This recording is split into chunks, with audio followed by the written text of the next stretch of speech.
Hi, Sarah Reedy here with Light Reading Editor-in-Chief Phil Harvey, and we're talking about the Xoom versus iPad, the great debate. I've had a chance to try out both of them just for a few days, and I was kind of looking at just how to get up and running on them and seeing what the specs are, and it seems to me that the Xoom is very comparable. It's a good competitor, but the iPad just a little thinner, a little brighter. It just seems like it's a little better in all respects. So I'm trying to decide how Android's going to be able to compete when they're so similar. Have you had a chance to compare them side by side? I haven't compared those two devices specifically, especially not the iPad 2 and the Xoom, but I've been using Android phones along with iPhones just to sort of see how that experience compares. And you know, Android is really a worthy product.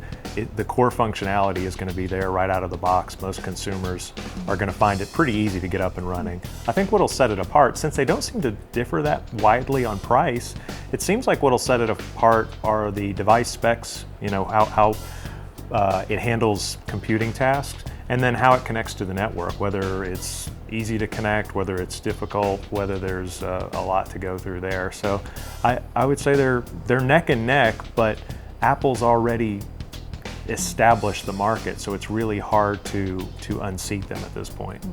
Some consumers might care that the Xoom will get 4G faster than Apple will, but I'm still not sure how many are using Wi-Fi only versus a network connected tablet. Yeah, that's a good point. The carriers haven't really told us that information either, and I think that you know, broadband data caps will come into play here, because we're starting to hear that Uverse and other types of services are going to put data caps on their customers. That's going to affect home Wi-Fi, and that in turn affects how the tablets, and that might affect how consumers purchase the tablet and what kind of connectivity they purchase with the tablet. So a lot of things to consider there, but you know, I think in the short term, it's a 1-2 race. I really don't see a third player in this at all.